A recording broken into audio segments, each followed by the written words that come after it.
黑、白、灰係一種低調嘅髮飾語言，喺每一條弧線、每層嘅陰影之間編織出優雅嘅生活節奏，喺理性同浪漫之間揾到屬於髮飾生活嘅輕盈與平衡。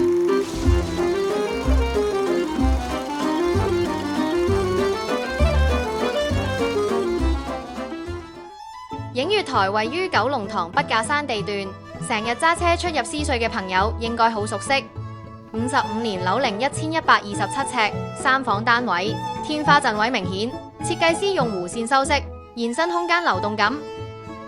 光線勾勒出空間層次，營造出高貴但係唔浮誇嘅髮飾氛圍。壓花玻璃增加空間感，玄關顯得開揚。設計師加入雲石飾面，呼應全屋嘅優雅主調。客飯廳以黑白灰做主調，點樣同時兼顧強烈對比同埋家居感，就要靠弧形線條。黑白色以2:8比例分配，營造溫柔感覺。除咗花線作為線條主角，雙燈帶設計亦都帶出利落線條，結合弧形層架同燈槽，透過線條同弧形碰撞，喺光與柔之間取得平衡。衣帽間通常係擺喺主人房，但係原來擺喺飯廳後邊都會有驚喜。